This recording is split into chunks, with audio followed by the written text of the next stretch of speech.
Evening with you talking about the new social justice movement in the Catholic Church, and I think this is an ecumenical movement. I think there are equivalent movements at the World Council of Churches, the Canadian Council of Churches, and if we look at the various Protestant churches, the Mennonite Central Committee or the Anglican Church, we find very similar movements also in these Christian bodies. The topic is very large. I could spend the whole lecture analyzing to you the extraordinary document, the Encyclical on Labor, published by Pope John Paul II in 1981. I could spend a great deal of time, the whole evening, discussing the New Year's statement made by the Catholic bishops in Canada, which has provoked discussion and debate all over the country. I have been greatly involved in this, talked to many groups and committees, and have been invited to all kinds of places. People are interested in the new Christian orientation regarding social justice.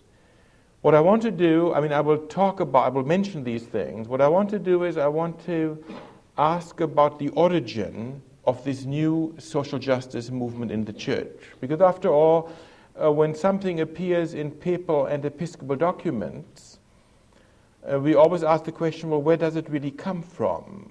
Usually it comes somewhere from the base. It begins with ordinary people, and then it grows, and it becomes a movement, and eventually it is assimilated in the magisterium of the church.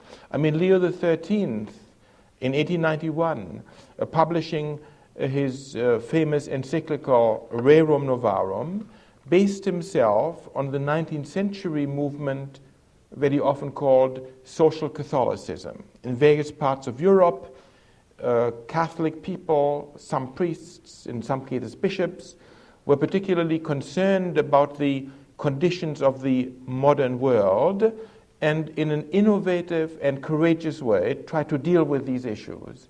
And out of these various movements existing in Europe, in the base, if you like, came a theory, social Catholicism, which was eventually taken into papal teaching.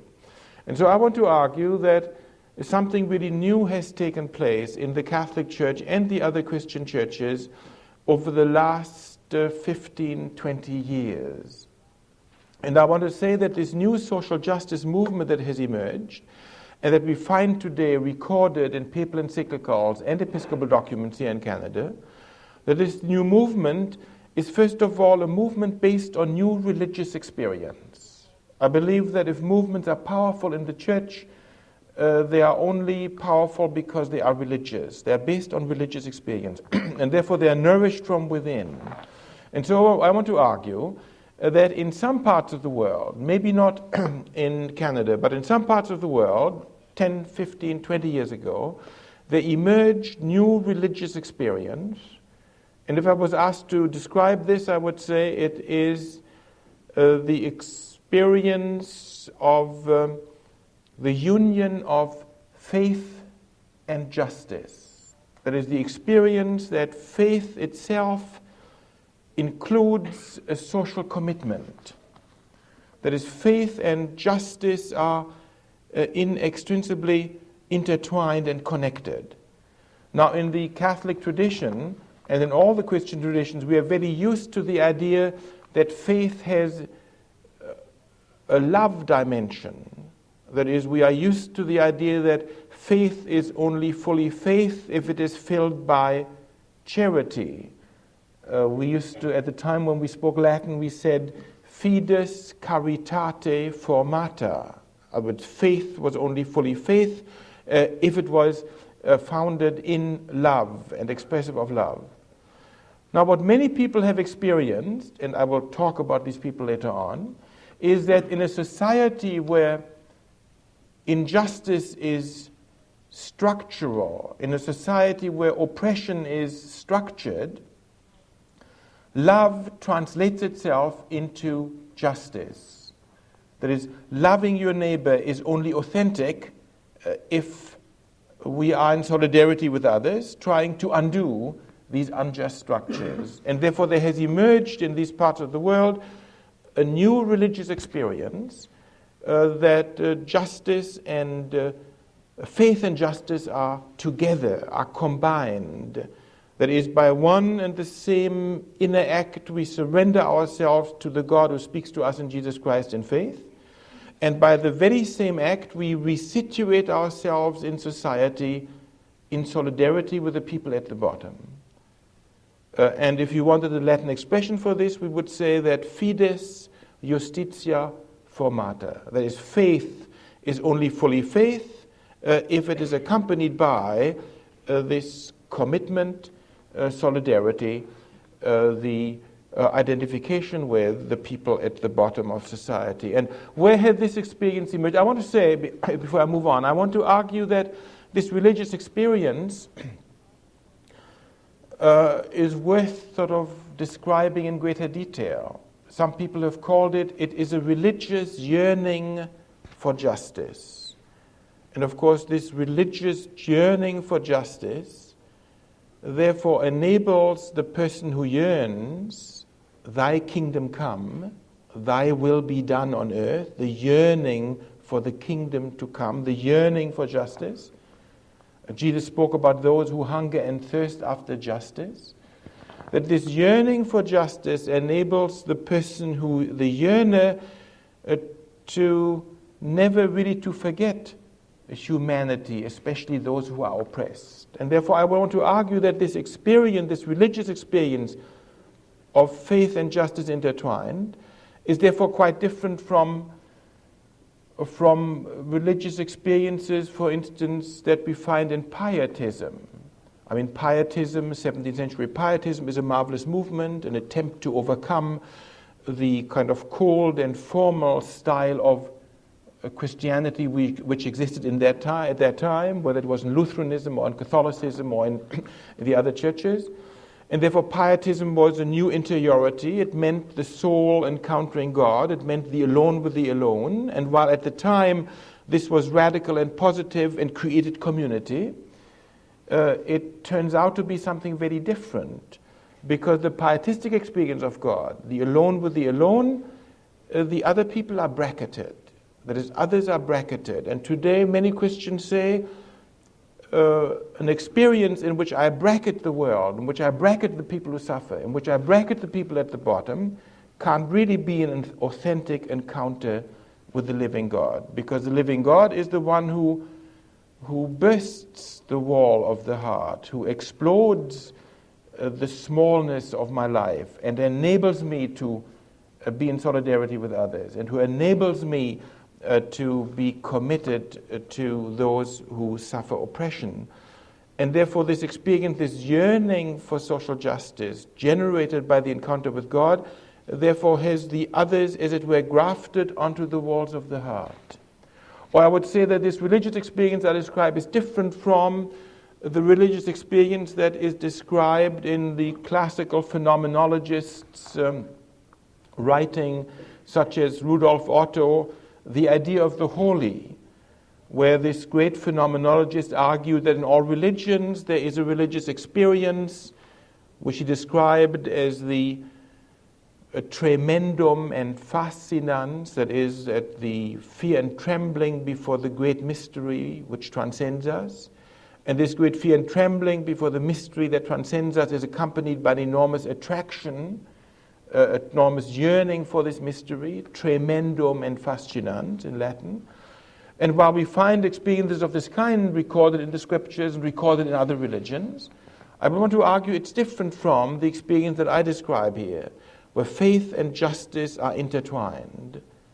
Because for the people for whom this happened, the sacred which they encounter in their religion is not simply the sacred that is attractive and that inspires awe, but it is the Holy One of Israel, who has made promises to the people, who has made promises to the people who are oppressed. The Holy One of Israel who is just. And in the scriptures, justice of God means precisely God's mercy.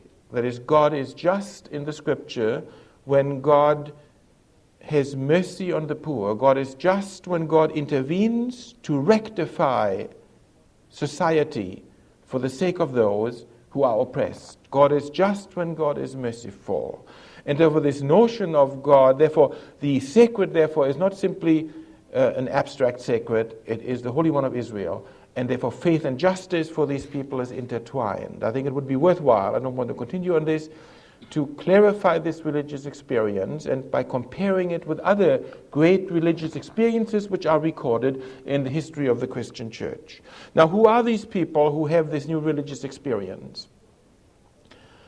They are described by Pope John the 23rd in his encyclical Pacem in Terris. He speaks about a sign of the times, and that's an expression that he uses several times, an expression that was repeated at the Second Vatican Council, and this means certain historical experiences without which we can't really understand the significance of our own age. And they are experiences that demand interpretation in the light of the gospel. In other words, we cannot really understand the method of Jesus Christ unless we ask ourselves what light this gospel sheds on these signs of the times. And what signs of the times does he mention? He mentions three. And the first one is that the colonial people, the colonized people, are no longer willing to live as colonies, but they strive for independent and self-reliant development.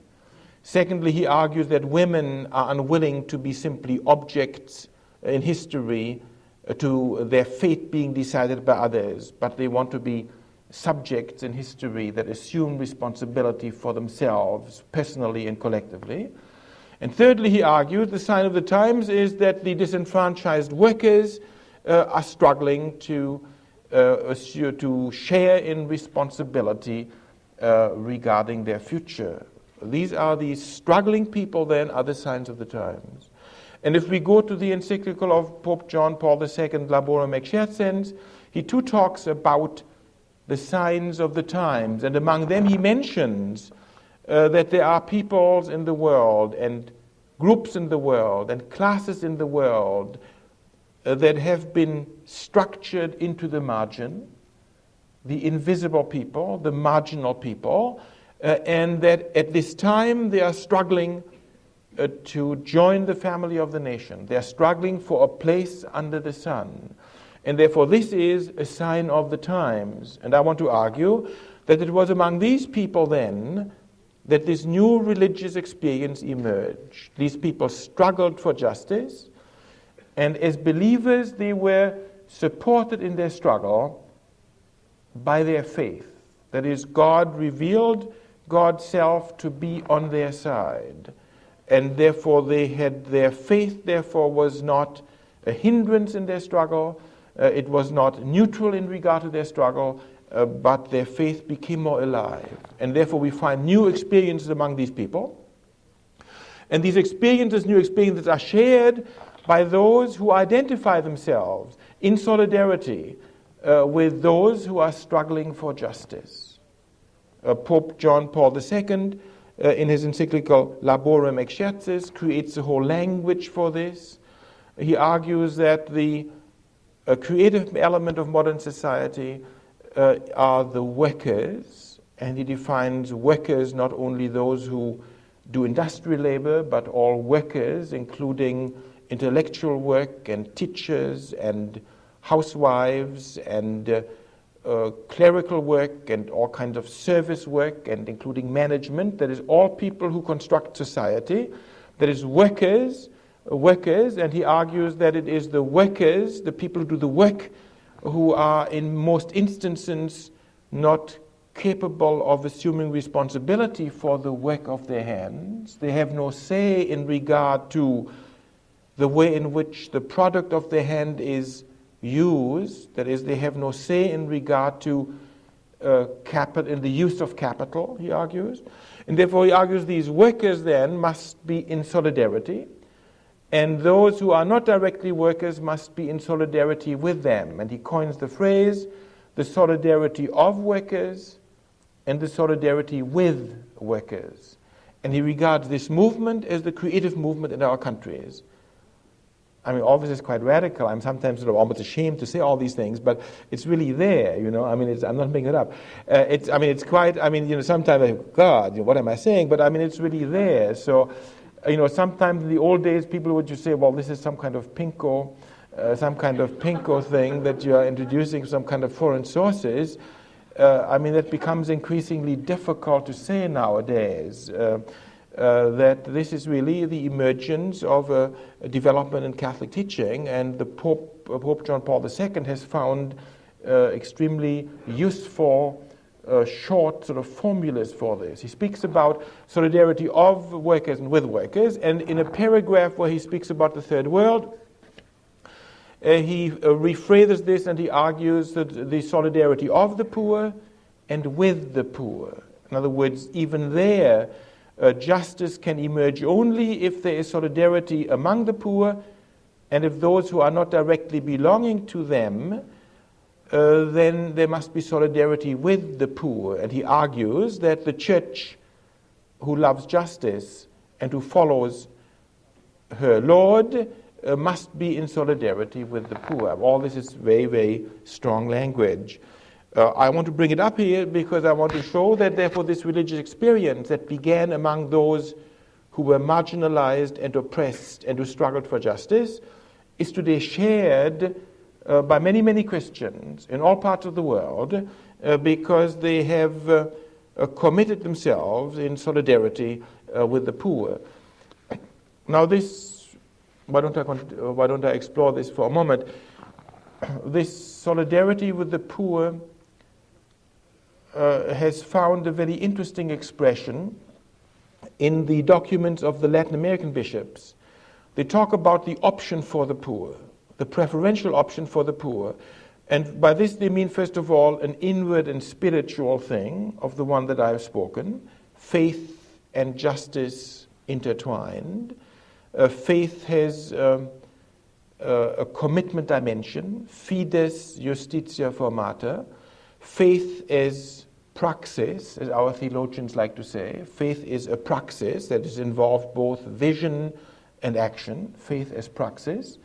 And they argue that, therefore, this option for the poor is, first of all, an interior element. And secondly, they argue that this option for the poor is an epistemological principle. And when I say epistemological principle, I mean it's a principle that is operative in the theory of knowledge. And how? When we look at society, we always have to look at it from some point of view. That is, society, after all, is a complex reality, and we can look at it from a variety of points of view. Now, normally we look at it from the point of view of our own class, of our own friends, of our own group of our own friends, yes. We talk to people, how do they look upon society, and together with our friends, we create our views regarding the Canadian society to which we belong. That's a view from a particular middle-class perspective. That is, society is always looked at from some particular perspective, and social science doesn't help us to escape this. I mean, social science too, even when social scientists tell us that they are really value-free and value-neutral, we don't quite believe them. Because we can detect very easily that the way in which they look at society and take their measurements presupposes a particular kind of perspective. And therefore, the option for the poor is an epistemological principle. It means that we are ready to look upon our society from the viewpoint of the people at the base and in the margin. And when we do this, of course, society really looks quite different. I mean, I do this in Toronto, for instance. I mean, somebody might come to Toronto and think it's such a marvelous place. You leave the station and you see a golden bank. How marvelous, a golden bank. And you see all kinds of marvelous buildings. And therefore, it's quite possible to visit Toronto and to say, well, isn't this a marvelous place, the wealth, and this is really the triumph of the human mind over matter. But if we have this option for the poor, then we want to look at Toronto from the viewpoint of the people who are marginalized, the people in the base and the people in the margin. And when you pursue this, of course, then Toronto reveals itself as a very different kind of city. And so we do this in regard to Canada.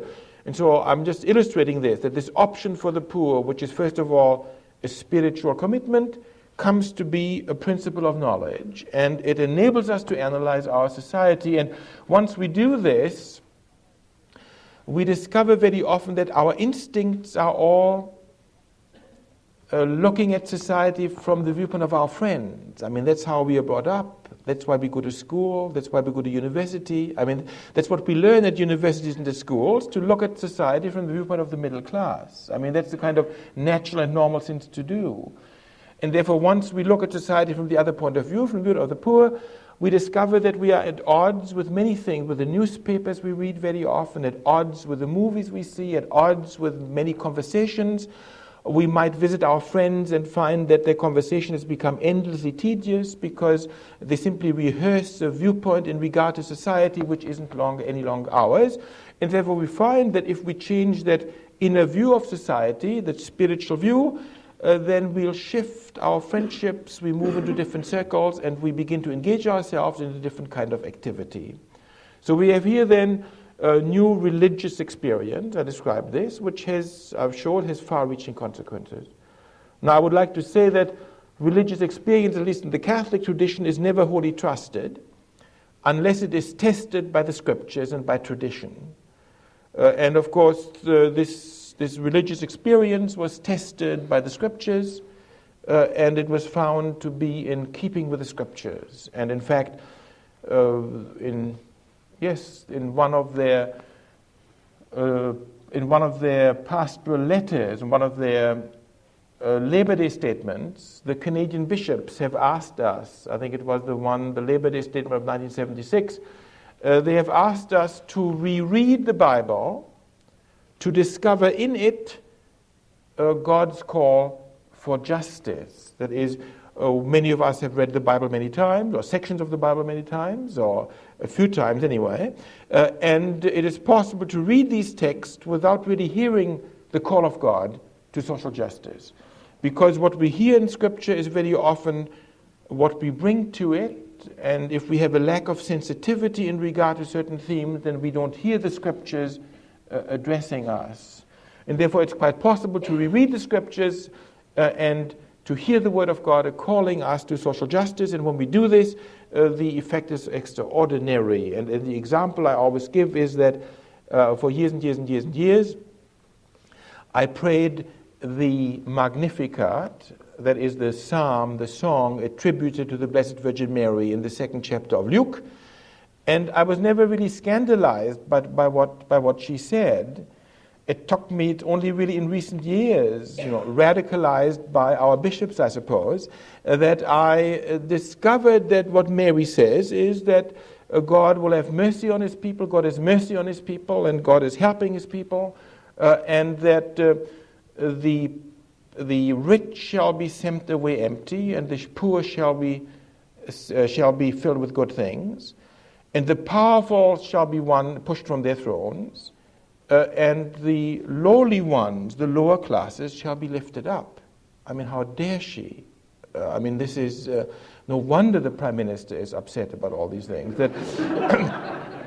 But you don't hear, we didn't hear these things in the Scriptures because we didn't read them with this kind of sensitivity. And therefore I say religious experience has to be tested by the Scriptures, and theologians and biblical scholars have helped us in doing this. And secondly, it has to be reflected on theologically. And this reflection has generated a whole theological school in the Catholic Church and in the Protestant churches, sometimes called liberation theology and sometimes called, in Germany in particular, political theology. And it exists today in the United States and it exists in Canada. This is the kind of theological elaboration of the particular experience I have spoken.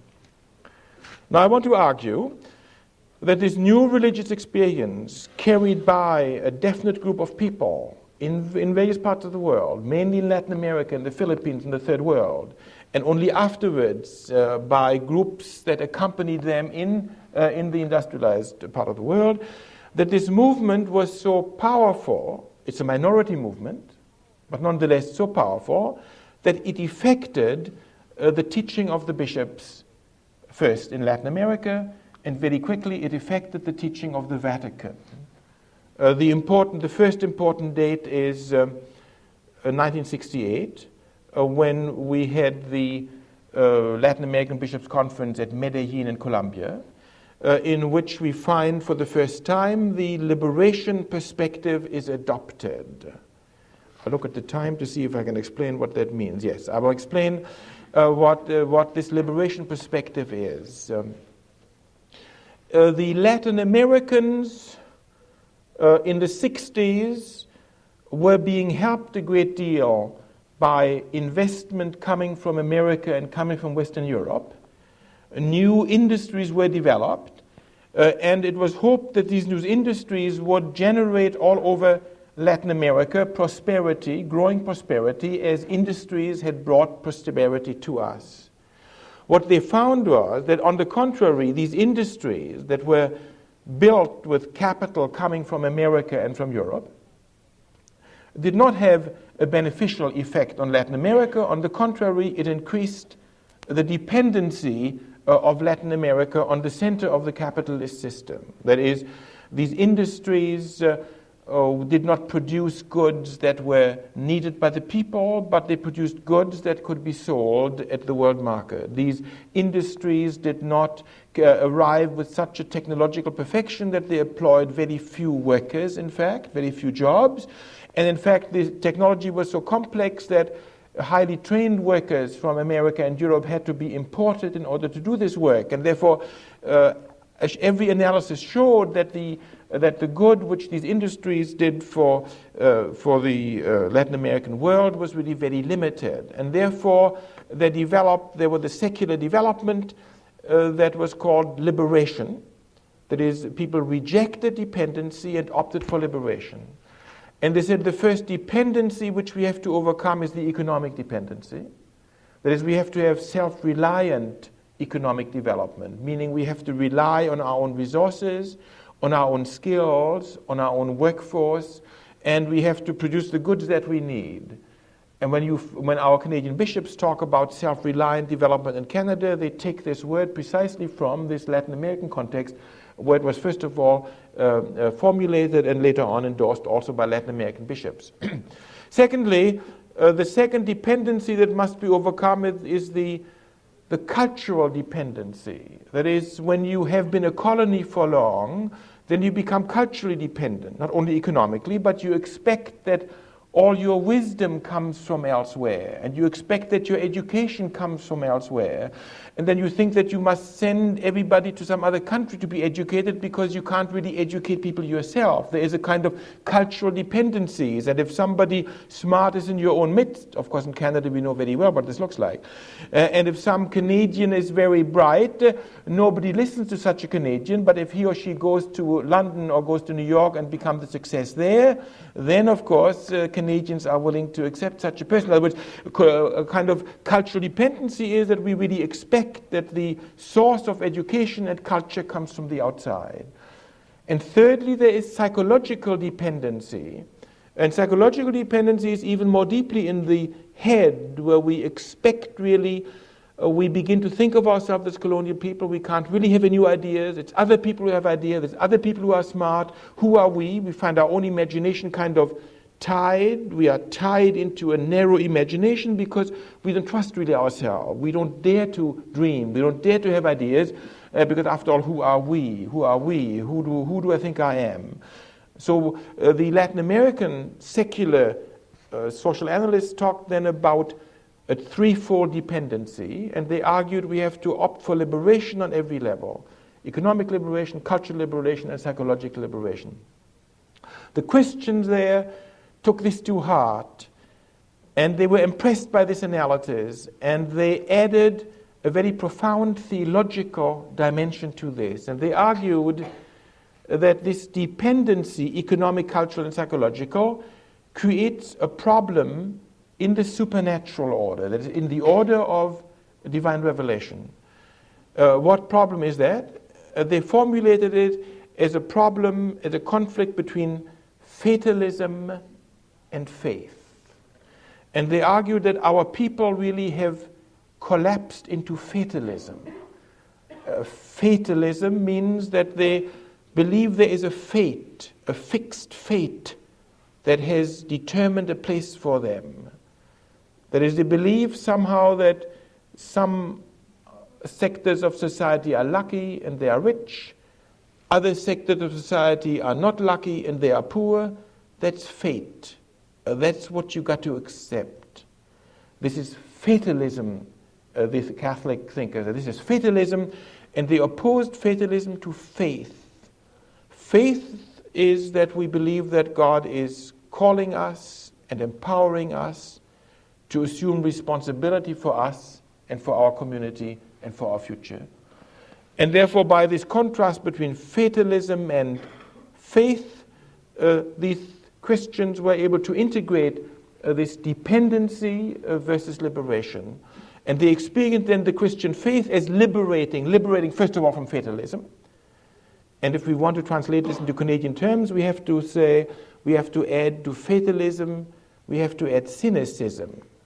Because it seems to me that we in Canada are perhaps not so much fatalists as we are cynics. That is, we know many things are wrong, but we always suspect that the people who are trying to change things, they got an angle too, and so we can't really trust them. In other words, there is a kind of cynicism that really prevents us to take social involvement so seriously. And so it seems to me that faith saved us both from fatalism and from cynicism. Faith is God's word, God's summon, God's spirit, making us see, making us alive, and making us and leading us to assume responsibility for ourselves and for our future. And so we have then in Latin America, a theology of liberation emerges. And at the Medellin conference, the Latin American bishops are willing to assume certain elements of this theology. And they speak about their nation as their continent as being dependent, and they opt for liberation. And they speak about colonialism, external colonialism and internal colonialism. That is, they are willing to analyze the structures of oppression, and they argue that the promises of God contain liberation from these oppressive features. If I had the time, I'll take it. I want to, if you look at the document of Medellin very carefully, you find that the word liberation is used in two slightly different meanings. You know, ecclesiastical documents are always committee documents, and therefore they're never really of a piece, but they're always in some way compromises. That if you've ever belonged to a committee and you prepare the document together, then you know what it's like.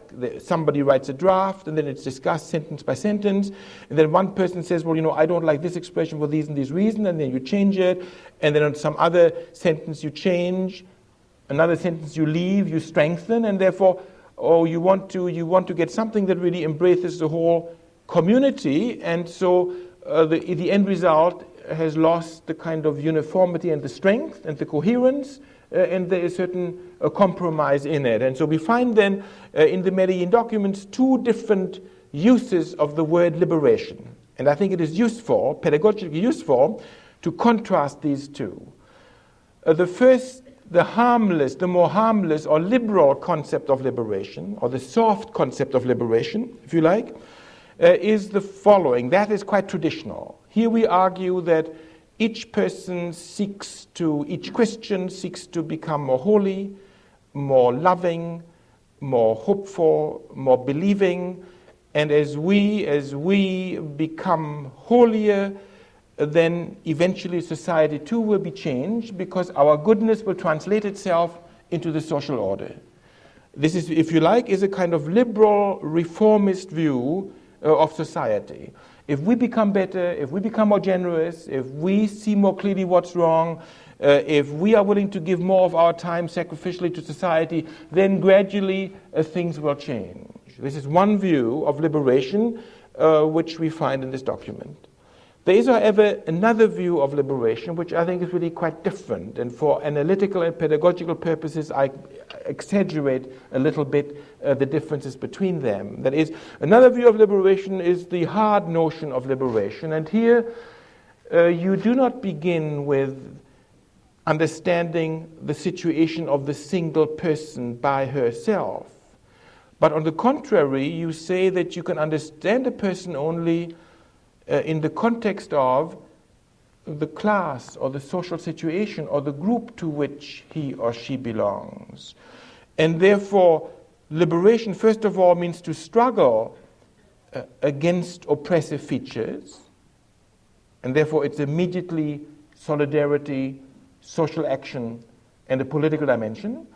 And this action, this struggle against the oppressive structures is accompanied by an inward transformation, a transformation of consciousness. The first one is we change, we become more holy, we become more generous, and this is slowly followed by a change in society. And this is very much the middle class, liberal view of society.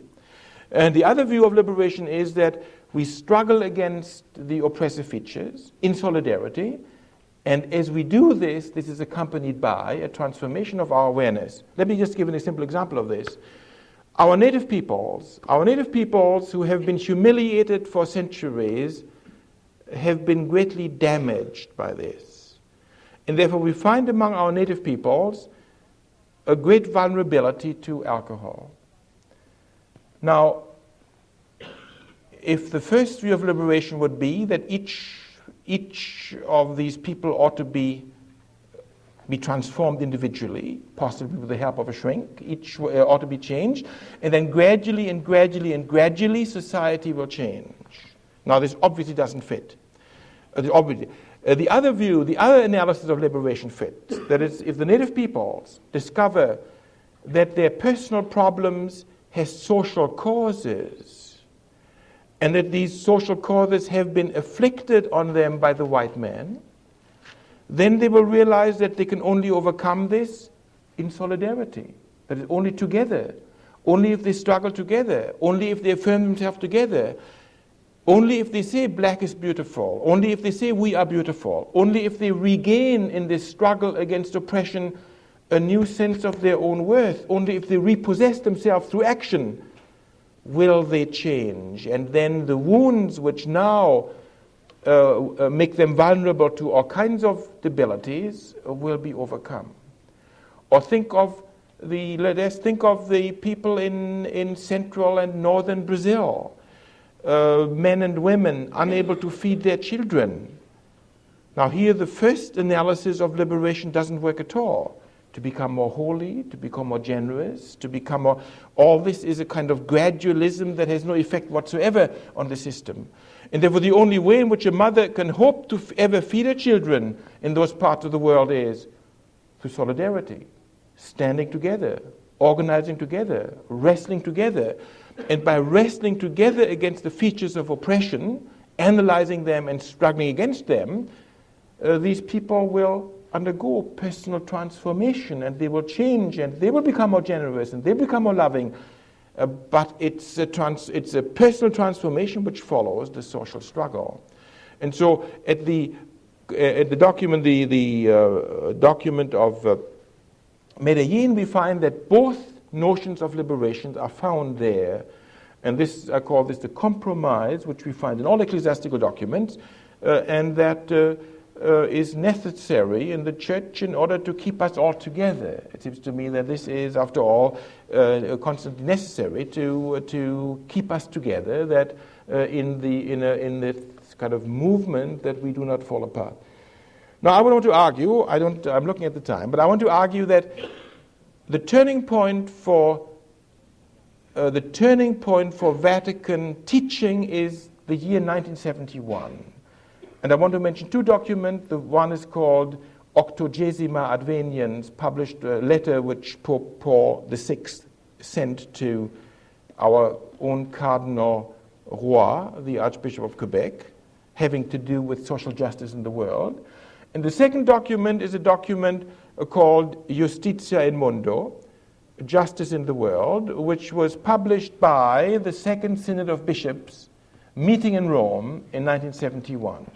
These documents indicate that which happened in the Third World, that which happened at Medellin, has an influence now at the center of the administrative center of the Catholic Church at Vatican teaching. I can't analyze this in detail. I'll just give one example.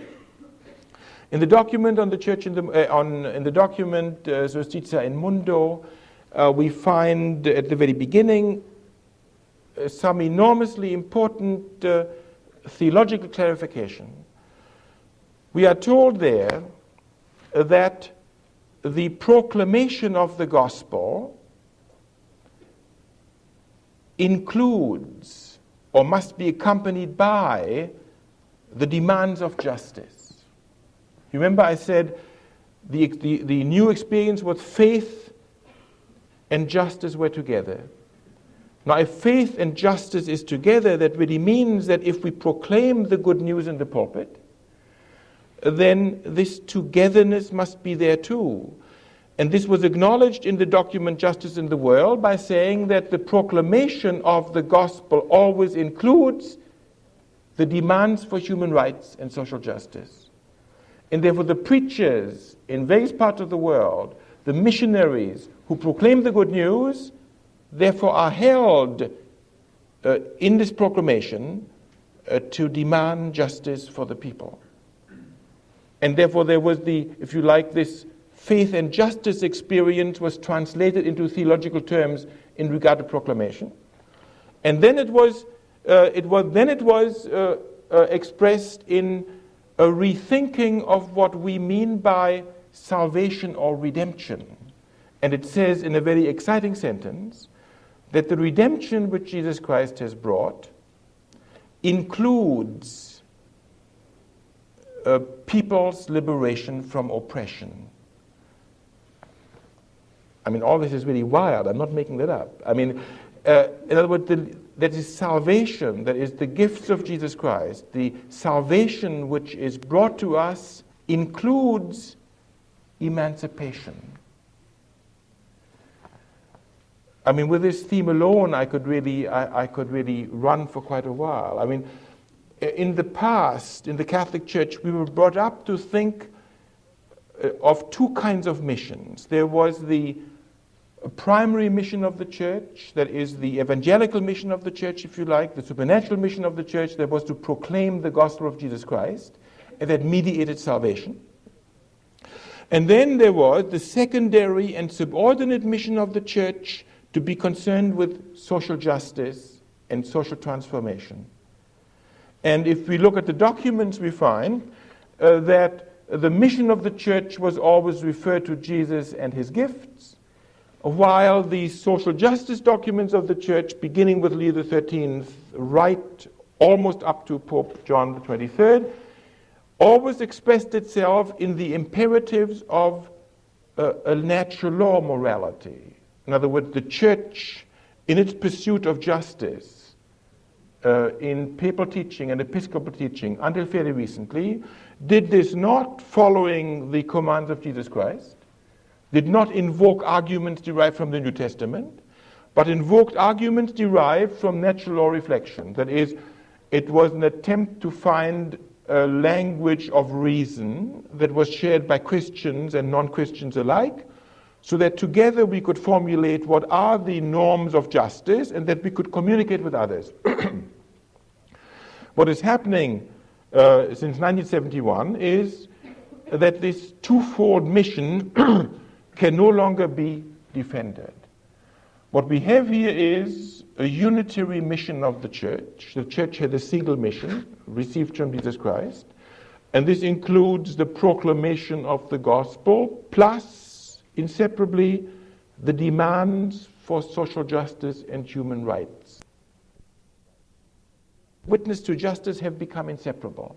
And therefore the mission now is a single mission which includes proclamation and the demand for social justice. And therefore the redemption which is promised to us, the redemption therefore also includes as a dimension the liberation, that is the emancipation of people from the structures of which they suffer. This is really quite extraordinary development. I could document this from papal teaching. Let me just briefly mention how Pope John Paul II deals with this in an original way in his first encyclical called Redemptor Homines. There he wants to argue that the Church has a single mission, to proclaim the good news, to proclaim salvation, and that the single mission includes the concern for justice.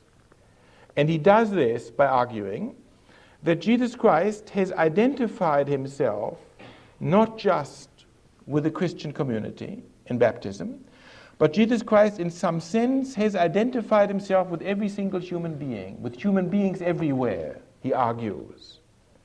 Now, I suppose he doesn't tell us exactly on what biblical passages this is based. I suppose he could invoke the kind of cosmic passages of Colossians and of Philippians, and I mean there are Pauline passages which really allow us to affirm this. There are all kinds of Pauline passages.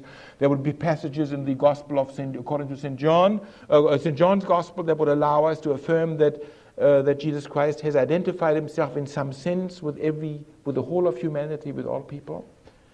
We could find some church fathers, the fathers of Alexandrian fathers. We could find in Thomas. We could find in certain authors. We find this, but on the whole, this has not been a view that has been widely shared. And the Pope argues that Jesus Christ has, in some sense, identified himself with every single person, and therefore, he argues, social justice concern, and therefore the working for human rights is not a purely secular activity for Christians. It's not a purely humanitarian activity.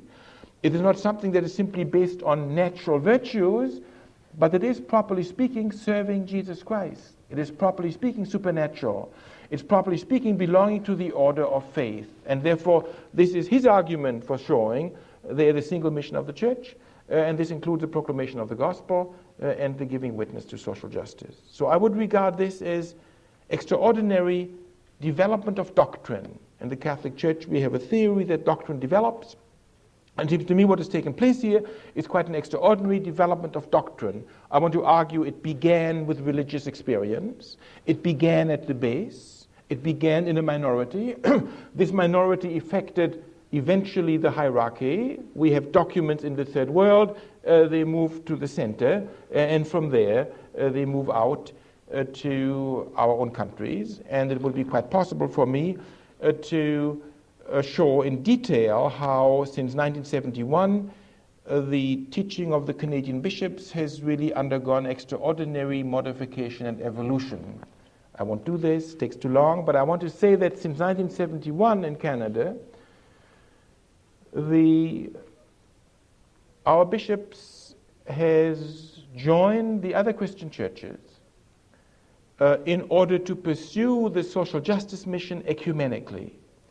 And we have in Canada a group of interchurch committees which are funded, badly funded, but are funded by the various churches, including the Catholic Church and the Mennonite Central Committee, which are supported by these various churches in order to study these social issues from the gospel point of view. That is, most of us have been brought up in a very individualistic climate, where we believe that faith simply related us to God and loving our neighbor, but really our immediate neighbor. And therefore this new social understanding of faith is really new to us. And therefore we are brought up to think of sin purely in personal terms.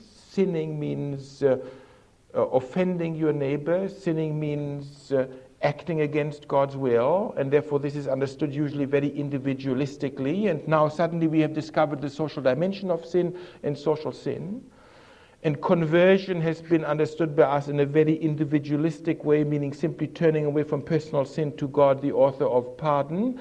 And now we recover the social dimension of conversion. That means the discovery, the acknowledgement of the social sin, of the social evil, of the structures of oppression in which our societies are involved. That is, social sin does not make me feel guilty personally because I have not created these structures, but it fills me with sadness, and it summons me to responsibility. And this wider view of conversion we are slowly entering into. But because until now nobody in the church really charged themselves with examining our society from this critical theological point of view, these interchurch committees were founded. And these interchurch committees then wrote reports. These reports were submitted to the various churches. The churches then together ecumenically, and I think that Canada is one of the few countries in which this happened on an ecumenical basis, together they worked out statements which once every year or two they submitted to the cabinet, to the government. Statements in which the churches together say what biblical justice means in Canada. And for some very curious reason, which I can't totally explain, the press, the public media have never taken any interest in these documents. The public media have not really been interested in any of the radical statements of the Canadian bishops. In 1980, the Canadian bishops published a document called Unemployment, the Human Cost, which is really quite extraordinary, quite radical in its analysis. And yet the press was not interested in it. I mean, what was it that this New Year's, the press, the mass media, were so interested in the New Year's statement of our bishops? I mean, one would have to really think about this. But I want to say that this New Year's statement, which for many came as a surprise, is really no surprise at all. That is, if you study, first of all, the development in the Catholic Church, the new social justice dimension, grounded on religious experience, if you study it touching Roman teaching, eventually coming to Canada, and then you study the development of Catholic social teaching through the Canadian bishops, then the statement which came out is totally in line with this tradition, inspired, of course, in particular by the recent encyclical of Pope John Paul II on labor. And yet to many of us it became a surprise because we were not in touch with this development that had taken place, in part because the mass media showed no particular interest. Yes, I want to argue that in the present world, where we are surrounded not only by great dangers of economic crisis and economic collapse, we are also surrounded by great blindness. That is, we are surrounded by great blindness because the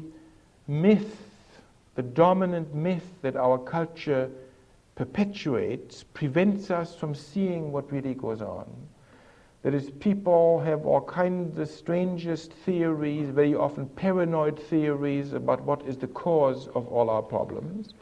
And therefore I want to argue that in a world such as ours, which is threatened through so much the possibility of real decline, and which worse is accompanied by an ideology, by myth, by cultural myth, you really have to ask yourself, where do we find anyone who speaks the truth? Where do we find the resources to know what's really going on in the world? Where can we gain an adequate picture of where we are? Where can we discover the truth? And I want to argue that if you look around in the world today, I think the church has become a quite extraordinary witness to justice and witness to Jesus. I think this is an historical development which is extraordinary. Extraordinary when we think of the Catholic Church in Europe, identified with the aristocratic and conservative section of society. When fascism came in Italy and in Spain, the Church was enormously tempted to identify itself with the fascist forces because it thought that those who were against fascism were atheists, and therefore to protect the faith, the Church then believed this was a possible ally. So what extraordinary things have happened to us as Catholics, that in a period of 50, 60 years, there is this marvelous development where social justice has emerged at the very center of the spiritual life and at the center of the proclamation of the Church. And I believe that this is I mean, as a sociologist, I suppose I have to find some sociological reasons for this. I won't do this tonight. I don't think that you can find any totally convincing sociological reasons for this development. I mean, I think that it is really, I marvel at it. And you say, well, why not invoke the Holy Spirit to explain this? Well, I mean, that isn't so easy because after all, the Holy Spirit was there all the time. So one really has to think very hard how to account for this extraordinary development. But I do think it has to do with the faithful people at the base. The faithful people at the base. And I want to close on this note. I want to, what can we do about all this? We can't change society rapidly. We don't have any major organizations that are going to do this for us. And very often for us, social justice involvement will mean, first of all, small groups and networks and people who share our view, maybe discussion groups in parishes, maybe groups around a Catholic college, maybe groups formed with other Christians or groups formed on a secular basis, people who have social justice at heart, who analyze the situation and to then discover how they can involve themselves, locally, nationally, in what party, and so on. And so it seems to me that if we look at the task to be done, we could be simply overwhelmed. We are powerless, we can't do anything. But if we look at the history of the church and we see how this enormous whale that many people thought was dead is suddenly beginning to wiggle in the water, and when you have these enormous waves everywhere, and this has happened in the church, and this has happened really through ordinary people who followed their spiritual experience and to organize and to move.